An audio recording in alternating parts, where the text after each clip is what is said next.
We often deceive ourselves more deeply than others ever could. Arthur Schopenhauer.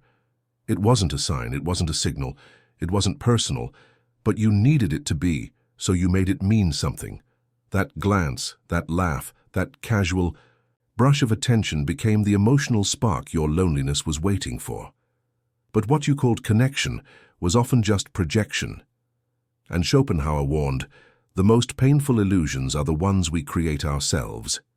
Men misread female attention. Not because women are manipulative, but because men are starved for meaning.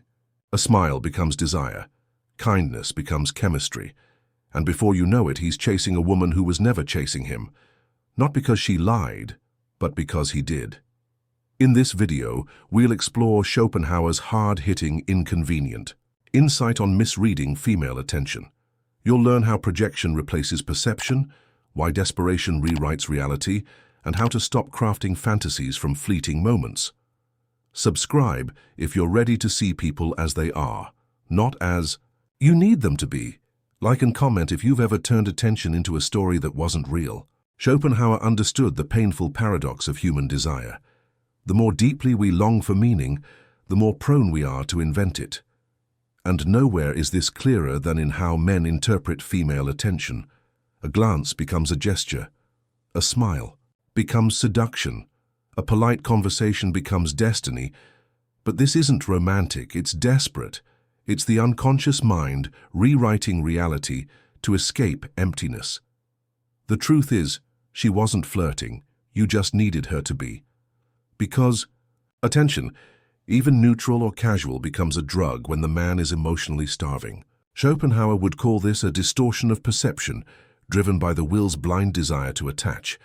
This misreading doesn't come from malice, it comes from longing, from the quiet ache of feeling unseen, unchosen, or forgettable. So when a woman laughs at your joke or makes eye contact in a crowded space, the man doesn't just register it, he wraps it in story. He doesn't ask, what did she really communicate? He thinks, finally, someone noticed me. That isn't perception, it's projection. And as Schopenhauer would warn, the will doesn't want truth, it wants relief. And in that hunger for relief, the man convinces himself of a connection that was never there. This is how emotional illusions form, not from lies, but from the meaning we assign to neutral data. A woman may be kind, engaging, even generous, but that doesn't mean she wants you. And yet, if you are in a season of internal drought, her attention feels like water. You drink deeply, you build hope, and then you fall not for her but for what she symbolized. Schopenhauer's philosophy confronts this beautifully. It's not that the world deceives us, but that we deceive ourselves first. And when the illusion breaks, we don't feel disappointed. We feel betrayed by a fantasy we created. This betrayal often leads to bitterness. The man feels misled. He thinks, she played with my heart. When in truth, she was just being herself. The problem wasn't her behavior, it was his interpretation. Schopenhauer would say that we suffer most when we confuse the internal with the external. When we make our emotional needs someone else's responsibility, we're not connecting, we're consuming. The tragedy is that the more invisible a man feels in his own life, the more likely he is to misread gestures as intimacy, not because he's a fool, but because he's been waiting so long to be seen. And when he finally believes he's seen even for a second, he builds everything on that moment. He imagines shared energy. He imagines potential. He creates a movie in which she plays the role he wrote, even if she never auditioned, and when reality doesn't follow his script, he's not just hurt, he's confused. Because the pain isn't about what happened. It's about the story falling apart. And as Schopenhauer reminds us, suffering is the collapse of illusion into truth. It's not betrayal by others, it's betrayal by our expectations. The man who begins to see this pattern doesn't harden, he wakes up. He starts asking better questions. Not, was she leading me on? But, was I assigning meaning where there was none? Not, why did she change us, but why did I need her to be something? This shift, from interpreting everything as validation to observing without needing, is the beginning of freedom. Because once you stop needing every look to mean something, you finally start seeing people as they are, not as you hope they'll save you.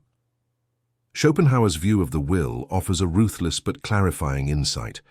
We don't see the world as it is, we see it through the lens of our cravings. And when a man is emotionally unanchored, every bit of attention becomes a mirror, not a reflection of reality, but a reflection of his unmet desires. He doesn't just see a woman smiling, he sees a possible rescue from his loneliness. He doesn't just hear her laugh, he hears proof that he matters. But these aren't signals from her, they're echoes from within him. That smile didn't mean, "I see you." It meant, "I exist," because he needed it to, and that's where the danger lies. Not in feeling, but in assuming, in mistaking his internal reaction for external confirmation.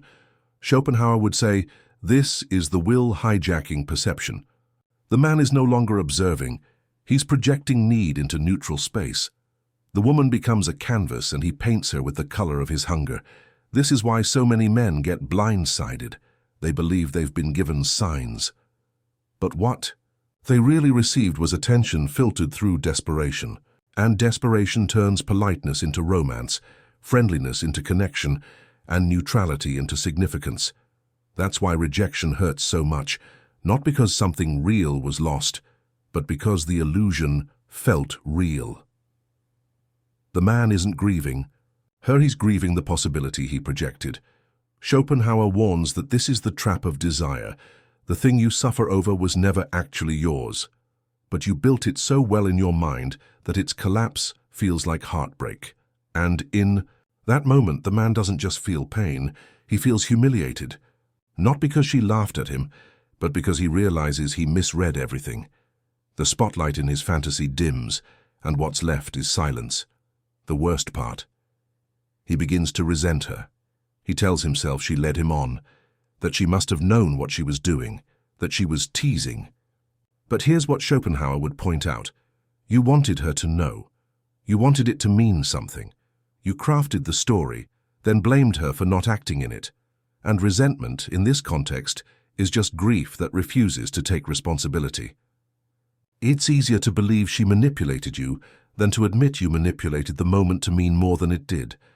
That resentment doesn't just harm the man, it isolates him.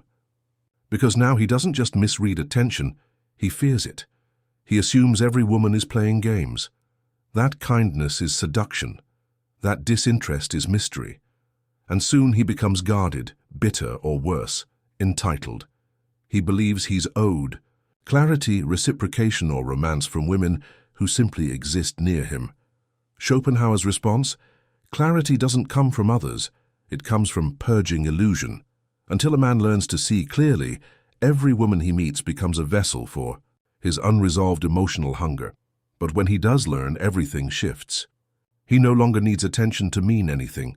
He no longer builds futures from fragments. He no longer interprets glances as intimacy. He sees kindness as kindness. He sees beauty as beauty. And he walks away from fantasy without bitterness, because he's finally full enough to not need the illusion. That man doesn't resent her for not choosing him. He honors her for being what she was, and himself for not needing her to be more. One of the most destructive aspects of misreading attention is the silent contract it creates. The man builds a world in his head, expecting her to play a role she never agreed to. Schopenhauer would call this the tragedy of unconscious assumption. We suffer not from what others do, but from what we assume they would do without asking. That assumption often begins subtly. He tells himself, she's into me, based on fragments. He believes he's building something private and profound. But in truth, she's just living her life, and he's drafting scripts without her participation. This unspoken expectation creates tension that only he can feel. He starts acting differently around her, more attentive, more careful, more hopeful. He interprets every interaction as movement towards something deeper, and yet he never says it. He never asks. He just waits, believing that a moment will come when she finally shows her cards. But Schopenhauer would argue that this is not a strategy. It's emotional avoidance. The man fears rejection more than truth, so he chooses illusion. But illusions have a shelf life. Eventually, the silence turns bitter. She moves on, and he's left with resentment toward a woman who never promised him anything. What follows is emotional confusion. He doesn't know how to explain why it hurts. Because technically nothing happened. No commitment, no confession, no betrayal, just attention, given and taken back. But the reason it hurts is because he emotionally invested in a narrative that only he believed in. And now that it's crumbling, it feels like a private heartbreak. Schopenhauer would say this is the pain of the will confronting its limits. You desired, but the world remained unchanged. You hoped, but she remained herself. The illusion falls, and the silence it leaves behind sounds like failure. That failure can poison the way he approaches future interactions. He becomes hesitant to trust attention again. Or worse, he demands clarity from the start, expecting women to justify every gesture. This is when suspicion replaces curiosity, and entitlement replaces attraction. He starts interrogating instead of connecting. He becomes emotionally defensive, hypervigilant, and often dismissive. But this isn't power. It's posturing. It's a wounded ego trying to protect itself by assuming the worst. And Schopenhauer would say this defensive posture is not clarity. It's still illusion, just inverted. What the man must realize is that attention is not a promise. It's a moment. And no one owes you a role in a story you created. The strength is not in guarding yourself from attention. It's in learning to receive it without interpretation. To accept it as it is, not as what you need it to be. Schopenhauer's remedy is not to numb emotion, but to detach from the will's compulsion to assign meaning. A look can be a look. A compliment can be a compliment. Freedom begins when you stop scripting life to match your longing. The man who learns this stops being reactive. He becomes observant. He doesn't chase moments. He lives in them. He doesn't escalate neutrality into fantasy. He remains grounded, curious, and clear. And ironically, this clarity makes him more attractive. Not because he's calculating, but because he's no longer leaking emotional need. He no longer demands that every woman prove something to him. He shows up whole. And because he no longer needs the illusion, he finally becomes visible, not just to her, but to himself. Schopenhauer's work reminds us that peace isn't found in controlling the world. It's found in understanding our internal distortions. And the man who constantly misreads female attention is not broken. He's unaware. He's unaware of how his inner hunger writes over reality. But the cure isn't cynicism. It's presence. The shift from fantasy to presence begins when a man stops needing every interaction to validate him. He starts seeing, not hoping, not imagining, but actually seeing. And that shift, though small, is everything. Because for the first time, he's meeting life without asking it to be anything other than what it is. That presence changes how he experiences attention. He no longer interprets it as affirmation. He receives it as data. He no longer builds meaning from energy. He observes energy. This doesn't make him cold. It makes him exact. It makes him trustworthy. And Schopenhauer would call this the beginning of true insight. The will has not disappeared, but it no longer writes the script. The man still feels, but now he filters. And in that filtering, he begins to reclaim his power, not over others, but over his own perception. That power shifts his relationships. He doesn't fall for projections. He listens, he watches, he asks, he clarifies, and because he no longer assumes, he no longer blinds himself to truth. He can discern between flirtation and friendliness, between kindness and curiosity, between interest and politeness. That discernment makes him dangerous in the best way, because now he's no longer at the mercy of hope. He's grounded, and grounded men are rare. Because they don't just respond, they read clearly and respond precisely. And something else happens. His presence becomes relaxing. Women feel it. They sense the lack of pressure, the absence of emotional need.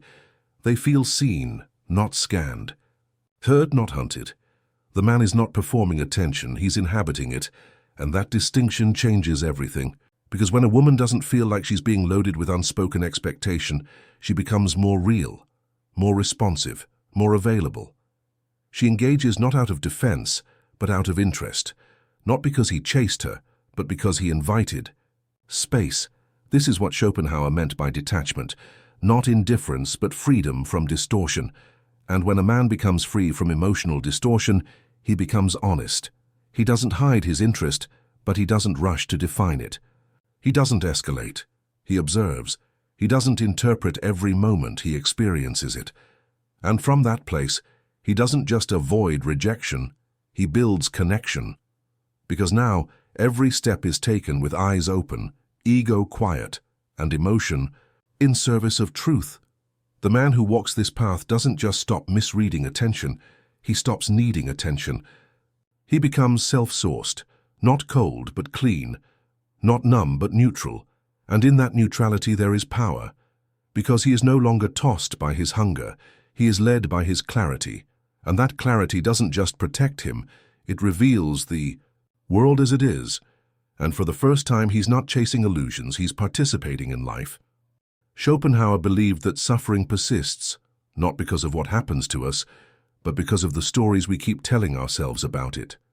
And misreading attention is just that, a story, a quiet, desperate narrative built from emotional scarcity. The problem isn't the moment she looked at you. The problem is what you turned it into. You didn't see her, you saw salvation. You didn't feel attraction, you felt rescue. But now, you're awake. And awakening means rewriting that script. Not with bitterness, but with clarity. The man who rewrites his script doesn't stop being emotional. He stops being emotionally misaligned. He no longer lets his craving for connection distort his perception. He doesn't wait for signals. He lives without needing them. He no longer builds invisible contracts. He no longer assumes desire from politeness. Instead, he lets each interaction stand on its own. And in doing so, he builds something few men ever find, emotional sovereignty. Not just self-control, but self-possession. That self-possession changes everything. He's no longer the man scanning every social encounter for possibility. He's no longer the one hoping every interaction is a bridge to validation. He doesn't inflate attention into meaning. He doesn't deflate silence into rejection. He simply is. And that being is magnetic, because grounded men who are emotionally full, who observe rather than interpret, become uncommon.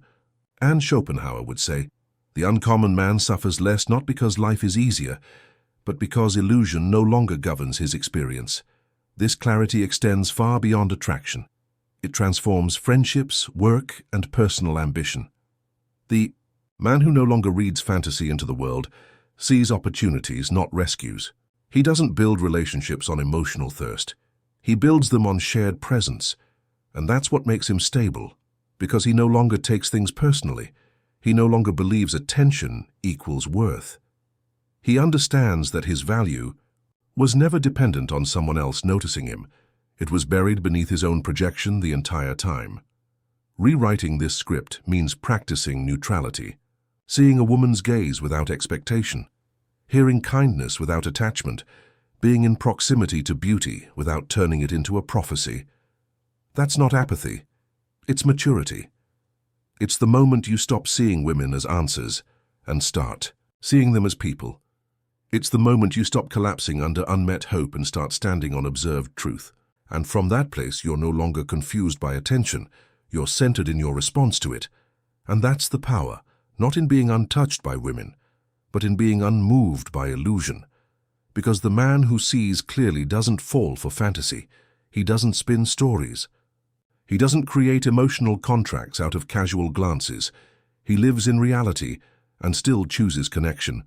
But this time, not from hunger, from fullness, from presence, from power. And that's the kind of man who never misreads attention. Again, because he no longer needs it to say something it never said. You thought she was into you. You thought her smile meant something. You thought the way she looked at you was an invitation. But the truth is you didn't see her. You saw your need, you saw your loneliness. You saw a flicker of hope and built a fantasy so detailed that even you started believing it. And when she didn't follow the script, it felt like betrayal. But Schopenhauer would tell you, she didn't betray you, the illusion did. And you wrote that illusion yourself. This is the hidden pain most men carry. Not just the sting of rejection, but the deeper ache of realizing we created the very story that hurt us. We weren't lied to, we lied to ourselves. We didn't lose something real, we lost the fantasy we needed to feel alive. But Schopenhauer's gift isn't comfort, it's clarity. And clarity says your suffering wasn't caused by her attention. It was caused by the story you told about it. And once you own that, you stop being a victim of perception. You become its master. That mastery isn't cold, it's not detached, it's aware. It means you can stand in front of beauty and not flinch. You can receive attention without needing it to validate you. You can admire a woman without inventing a future. Because you've learned to separate your internal script from external reality. You no longer make glances into promises. You no longer turn kindness into commitment. You let each moment be what it is. Nothing more, nothing less. And in doing so, you gain something far greater than fantasy. You gain peace. Peace comes when you no longer need signs, when you don't chase meaning in every smile, when you stop confusing projection with connection. That's what makes you powerful, because now you're not waiting to be chosen. You've already chosen yourself. You're not desperate for validation. You're grounded in self-respect. You're not spinning stories, you're writing truth. And that truth makes you clear, calm, and emotionally clean. That's the man women notice, not because he's chasing, but because he's still. So the next time you feel that spark, that fleeting moment of attention, pause. Don't run with it. Don't build on it. Observe it. Let it breathe. Let her be just a person. Let the moment stay a moment, and ask yourself, do I feel seen or do I just want to feel something? That question might just save you from another emotional illusion. Because when you stop needing the moment to mean something, it can finally mean what it actually does. If this video gave you that kind of clarity, subscribe now. This isn't about becoming numb, it's about becoming precise. Like this video, if you're tired of misreading life and ready to see it clearly. And share it with a brother who's still writing movies in his head instead of watching the truth unfold. Because once you stop mistaking attention for intimacy, you stop chasing women and start seeing them. And more importantly, you finally start seeing yourself.